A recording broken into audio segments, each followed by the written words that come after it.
My name is Doris, and I was raised in a humble two-bedroom home alongside my parents, William and Teresa, and my younger sister, Gloria. Our house was filled with love, though our financial circumstances were always a bit strained. My mother worked as a cashier at the neighborhood supermarket, and my father moved from one construction job to another, doing his best to make ends meet. I vividly remember my 18th birthday, not for a lavish celebration or dreams of a new car, like many of my peers, but because it was the day I started job hunting. I applied to every diner and cafe within a reasonable distance from our home. When I mentioned this to my parents, they hardly reacted. Mom acknowledged with a nod, expressing that any extra income would help, and Dad didn't even comment, taking it as a given that I should contribute financially. That very day, I landed a job at Jeffrey's, a local restaurant managed by Gregory, a stern yet just man who had been at the helm for 2 decades. "You start tomorrow. Be here at 5 p.m. and don't be late," he instructed me shortly after the interview. Holding my first paycheck felt incredible, though the feeling was fleeting. My mother, practical as ever, was waiting to take most of it for bills the moment I walked through the door. She left me just enough to plead separately for some school supplies, making me feel guilty for wanting to keep a bit of my earnings. Gloria, only 11, quickly understood the new dynamics and exploited them. "Buy me this, Doris," became her daily chant for candies, toys, or hair accessories. If I resisted, she would complain to our parents, who would then pressure me to acquiesce. My life became a whirlwind of school, work, and homework. I learned to multitask efficiently, balancing serving trays and homework, and keeping my grades decent enough to maintain my hopes for college. Despite the constant demands on my income, I secretly squirreled away whatever I could into a college fund, hidden in a coffee can in my closet. By my senior year, I was promoted to head waitress, and although I tried to keep my pay raise a secret, my family eventually found out. Immediately, my mother planned for home renovations, my father needed new tools, and Gloria's demands grew. It felt as though my earnings were communal property. Being accepted into the state community college was a turning point for me. I had poured countless hours into studying and working, sneaking in essay writing during breaks at Jeffrey's. The acceptance letter was a testament to my determination, but my parents' reaction was tepid. "That's nice, honey, but you'll keep working, right?" "We're counting on your help," my mom said. It was clear that despite my academic achievements, my role as the family's financial support was expected to continue. So, I organized my college classes around my work schedule, determined to maintain my path toward a brighter future, all while meeting my family's needs. This balancing act wasn't just a phase of my life. It was a profound lesson in resilience and responsibility, shaping the person I am today. Continuing to balance work at the restaurant with my college studies transformed those first 3 years into a whirlwind of textbooks, endless cups of coffee, and long shifts on my feet. My routine was a rigorous cycle, dashing from morning lectures to afternoon shifts, and then spending my evenings poring over books in the break room. Thankfully, Gregory, my boss, was supportive of my hectic schedule. The reality of juggling work and school meant that often one had to give way to the other. There were countless nights I fell asleep mid-study, only to be awakened by my mother's knocks, her voice tinged with urgency about needing money for Gloria's new school supplies. Now in high school, Gloria's requests had become more expensive, including pleas for a smartphone because everyone has one. Then, in my 4th year, our precarious balance toppled. Dad lost his job due to his construction company folding, and Mom's hours at the supermarket were reduced. The situation worsened when they revealed they had taken a substantial loan for home repairs without telling me, and now, payments were due. We were at risk of losing our home. "We need your help, Doris," Dad said one evening, the kitchen table strewn with bills. The only solution seemed to be for me to drop out of college and work full-time.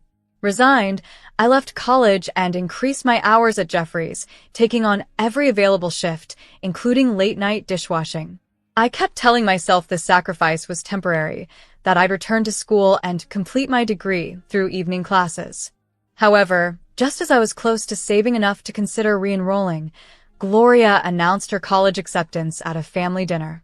The look she gave me, full of silent pleading, was all too familiar. The next plea came from Mom. Doris, you're thriving at the restaurant and Gloria needs this chance. Once again, my dreams were deferred for my sister's future. I transferred my hard-earned college savings to fund Gloria's education, congratulating her while masking my disappointment. After years of prioritizing my family's financial needs over my ambitions, I decided it was time for a change. I moved out, renting a modest one-bedroom apartment across town. Despite Mom's objections, questioning the need to waste money on rent, I needed a space where I wasn't constantly inundated with financial demands. My new home was simple and serene, a stark contrast to the constant stress of my family home. I relished the peace and the freedom of living by my own rules without the burden of family expectations. When Gloria graduated, financed by the education I had sacrificed for, I hoped we might finally move past the financial dependencies. But at a family dinner soon after, as Mom used her familiar, "We need to talk" tone, my heart sank. Gloria, newly engaged, flaunted a diamond ring, and Mom's next words chilled me. "Your sister's getting married." Here was yet another financial expectation, another event for which I would likely be expected to contribute financially. Despite the joyous occasion, I couldn't help but feel the familiar weight of family obligations clouding my aspirations. Yet this time, something within me stirred towards reclaiming my path, perhaps signaling a shift in how I would handle these familial pressures in the future. I could already sense where things were heading when my dad brought up the topic of my sister Gloria's wedding. He mentioned how costly weddings are these days, especially since Stephen, her fiancé, came from a well-off family. We needed to ensure everything was up to their high standards. And just like that, my savings were earmarked for yet another family expenditure. Over the next 8 months, I found myself working double shifts to help cover the costs of Gloria's dream wedding, the flowers, the dress, the venue, the catering. It seemed endless, and somehow, I was expected to fund a significant portion of it. After the wedding, I resolved to start saving again, but this time I was discreet about it. My previous experiences had taught me that any mention of my savings would inevitably lead to a so-called emergency that only my funds could resolve. It became a predictable cycle. Every few months, my parents would have a new crisis, a leaking roof, a car that needed replacing, or a flooding basement. They'd always make it clear that my own goals, like furthering my education, were secondary. What they didn't know was that I had already taken matters into my own hands. I had enrolled in a correspondence program at the state college, taking classes online, studying during breaks at work, and completing assignments late into the night. I paid for my tuition in cash and kept all related documents at my apartment, far from their prying eyes. It was exhausting, juggling full-time work with my studies, but there was a profound sense of empowerment in knowing I had something that was solely mine, something they couldn't diminish or claim for themselves. When I finally completed my coursework and received my diploma, I kept it a secret, storing it away safely. This achievement was mine alone, not to be overshadowed or requisitioned for another's benefit. As Christmas approached, I felt ready to reveal my accomplishments to my family. Not only had I earned my college diploma, but I had also been promoted to manager at Villa Royale, one of the city's most exclusive restaurants. I imagined presenting my diploma wrapped in silver paper with a red bow and announcing my new role. I pictured their surprised faces, perhaps even feeling pride for the first time in all the years they had seen my restaurant work as merely temporary. I rehearsed how I would share my news, straightening the bow on the gift, convincing myself that this time they would see my worth. Then, just a week before Christmas, I received a call from my mom that would change everything. I answered cheerfully, ready to hint at the good news I planned to share during our holiday dinner. But her voice was distant as she cut me off. "We're not having Christmas at our house this year. Gloria is hosting." I hesitated but recovered quickly. "That's fine. What time should I come?" Her next words were unexpected and cold. "Actually, you don't need to come. It's just better if you don't come this year." Stunned, I barely managed to ask why, but she simply hung up. I stared at my phone in disbelief. Not only had I been uninvited from Christmas without an explanation, but this dismissal felt like a profound rejection. My hands shook as I dialed Gloria's number, needing answers to this bewildering exclusion. Something was amiss, and I needed to understand why my own family would suddenly push me away like this. I opened my voice recorder app before dialing Gloria's number, prepping myself for a conversation I never imagined I'd need to have with my sister. Her voice was cold and distant, a stark contrast to the warmth she usually reserved for when she needed favors. "Hello, Gloria. Mom just told me I'm not invited to Christmas," I began, trying to keep my voice steady. "Oh," she sighed dramatically. "I asked them to tell you. I guess they were too soft to do it properly." "Tell me what, exactly?" I pressed, needing to understand. "Doris, this isn't going to be like our usual family gatherings. I've invited some very important people, Stephen's business associates, my college friends, and some of our more successful relatives. Everyone coming has made something of themselves," she explained, her voice dripping with a mix of pride and condescension. My throat tightened, but I urged her to continue. "And, well, let's be honest," she laughed, a sound that ignited a fire inside me. "You couldn't even finish college. You're still waiting tables and washing dishes at that little restaurant. It would just be awkward trying to explain you to everyone. All my guests have degrees and successful careers. It would be embarrassing having to introduce my waitress sister who couldn't even graduate." The grip on my phone tightened, the beautifully wrapped diploma on my table suddenly feeling like a taunt. "You're nothing but a loser, Doris," Gloria continued, her voice seething with contempt. "Do you know how embarrassing it is to have a sister like you?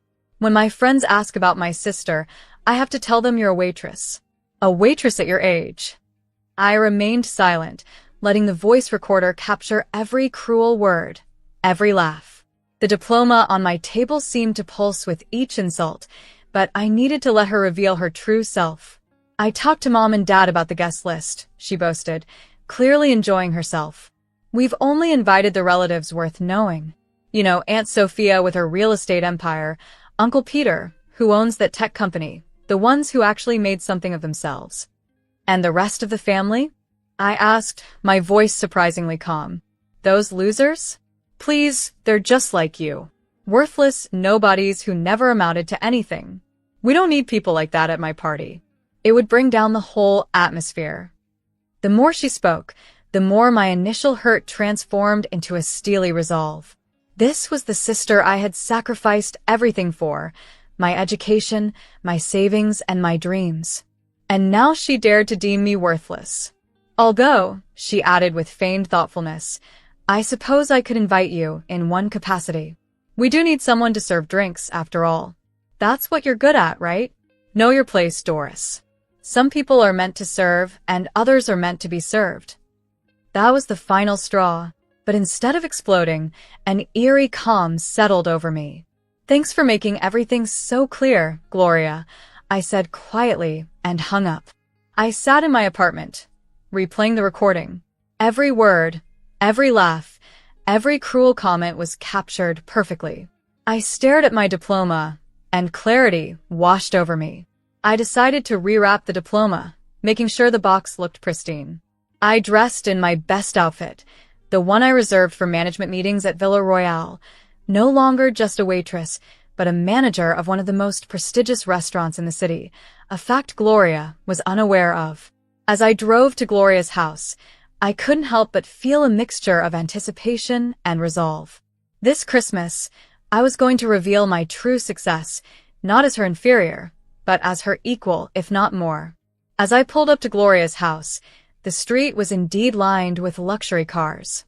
Mercedes, BMWs, and even a couple of Porsches dotted the driveway, signaling that Gloria hadn't exaggerated about the exclusivity of her guest list. My heart pounded as I approached her front door, each step deliberate and steady. Through the frosted glass, I could see the silhouettes of guests moving gracefully to the sound of classical Christmas music. I took a deep breath and rang the doorbell. Gloria answered, champagne in hand, clad in a designer dress that looked as though it cost a fortune. Her face twisted into a mixture of shock and displeasure upon seeing me. "What are you doing here?" she hissed, attempting to block the doorway. "Get out, this is a private party." "A private party?"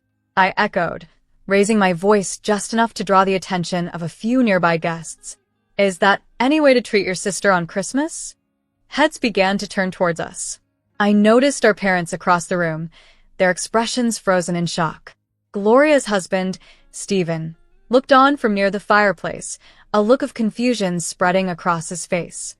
Everyone, I announced, stepping past Gloria into the foyer. My voice carried clearly across the room. I'm Doris, Gloria's sister, the one she didn't want to invite because I wasn't worthy enough to be here. The room fell silent. Gloria's face flushed a deep red, then paled. Doris, please, she whispered urgently.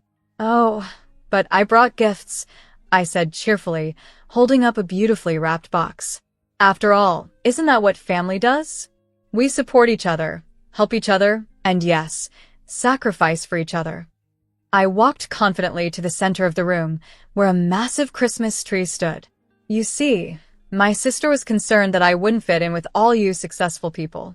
She was worried about having to explain her embarrassing sister who, in her words, couldn't even finish college. I slowly opened the gift box, savoring the moment. But the funny thing about assumptions, I said, pulling out my diploma and holding it high, they're often wrong. Gloria's expression was one of utter disbelief. Even our mother gasped, and my father's mouth hung open. Not only did I graduate, I continued, but I'm also the general manager at Villa Royale. A murmur rippled through the crowd. Villa Royale was a name well recognized. It was a place in the city, frequented by celebrities and requiring connections just to get a reservation. But wait, I said, reaching into my purse. That's not the only gift I brought. You see, my dear sister had quite a lot to say about this party and all of you lovely people. Fortunately, I recorded every word.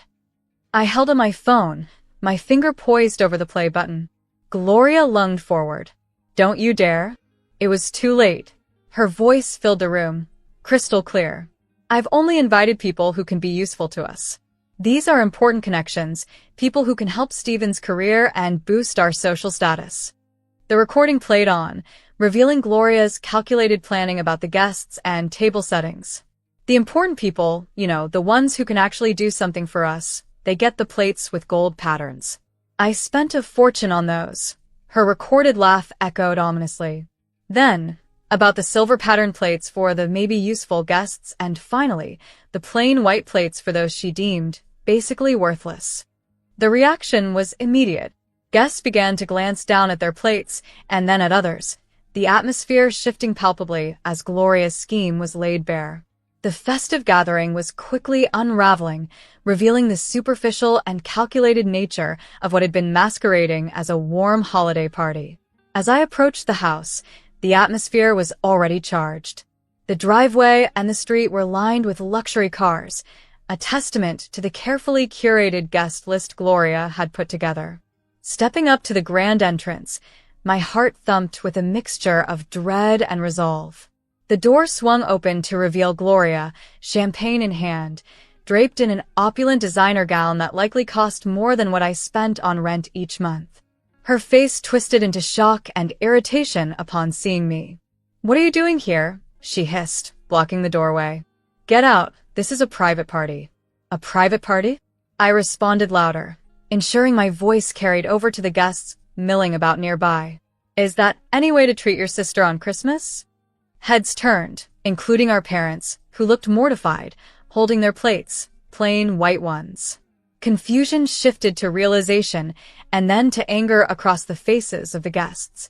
Gloria's husband, Stephen, strode over to the table, inspecting the plates, his face reddening as he confirmed that even his parents were marked as worthless, with their plain white plates. "Gloria, what the hell is this?" Stephen demanded, frustration evident in his voice. Gloria was flustered, caught in the center of the rapidly escalating tension. "I can explain. It's not what you think," she stammered, but her recorded words from earlier betrayed her. The party descended into chaos. Aunt Sophia, despite her gold pattern plate, was the first to react, slamming her plate down. "So this is what we are to you? A ranking system? Networking opportunities?" She was furious, grabbing her coat as she spoke. I've never been so insulted in my life. Guests began leaving in droves, some dropping their plates in disgust, others discarding their carefully chosen gifts. Accusations flew, and the room filled with the sounds of departure and discontent. Stephen's parents, without saying a word to their daughter-in-law, left with dignity, despite the insult of their white plates. Stephen followed them, visibly shaken and unable to look at Gloria. Gloria's mother finally found her voice. "Gloria, how could you?" she began, but then faltered, tears welling up in her eyes. Her father simply stood there, silent, staring at his white plate as if seeing it for the first time. I didn't need to add anything more. The scene spoke for itself. "Merry Christmas, everyone," I said quietly and made my exit. Once home, I took a step further. I uploaded the recording to my social media page, tagging all our relatives, and captioned it, "Here's why some of you weren't invited to Gloria's Christmas party. Apparently, you're not important enough." The fallout was immediate and vast. Comments poured in from shocked family members expressing their disbelief and disappointment. "I can't believe this after we helped pay for her wedding," Aunt Emma commented. "So, this is what little Gloria thinks of her family? Disgusting," Uncle William added. Cousin Rachel chimed in, "Now we know why we weren't worthy of an invitation. It's been 8 months since that Christmas party, and the repercussions have been severe." Gloria's social network, once a fortress of calculated alliances, crumbled. Family members from both sides have ostracized her, choosing to avoid her presence, even at large family gatherings I hear about secondhand. Her marriage is teetering. Stephen moved out after 4 months, still incensed by the insult to his parents. "White plates," he reportedly cited during their arguments. "You gave my parents white plates and my boss gold ones. Who does that?" They are in marriage counseling now, but Stephen's parents still refuse to speak with Gloria. As for my parents, they called the next day, apologetic and remorseful. "We were wrong," my mom sobbed over the phone. "We took you for granted, never considering the cost to you." My dad joined, expressing his pride in my achievements. "We're so proud of you, honey. The degree, your job." This ordeal, painful and illuminating, reshaped our family dynamics in ways we never anticipated. I should have prioritized my dreams instead of constantly putting Gloria first. Their apologies felt good to hear, but they came too late. I explained to them that I needed time and space to sort through everything. They still send messages occasionally, asking about my well-being and saying they miss me. Maybe one day I'll be ready to let them back into my life, but not just yet. Gloria tried to reach out once, likely trying to manage the fallout. I blocked her number. Some relationships just aren't worth maintaining, and I don't regret my decision at all. She set herself up for her downfall, detail by detail, mistake by mistake. I merely help highlight what was already evident. Since stepping away from the constant demands of my family, my life has transformed in ways I couldn't have imagined. I'm now saving money, taking vacations, and truly living the life I've always wanted. I've also reconnected with other relatives who were previously sidelined by my sister. It turns out many of them are genuinely wonderful people. We meet for dinners, share stories, and laugh about the past. They treat me with the respect, love, and genuine interest that a family should provide. I often reflect on the college fund I started years ago, which was repeatedly drained to meet someone else's needs or dreams. Now I have a new savings account solely for myself. Every dollar in it is for my future, my dreams, my life. Nobody else has access to it, nor do they even know it exists, and that's exactly how it should be. People sometimes ask if I miss my family or regret how things unfolded that Christmas night. I tell them the truth.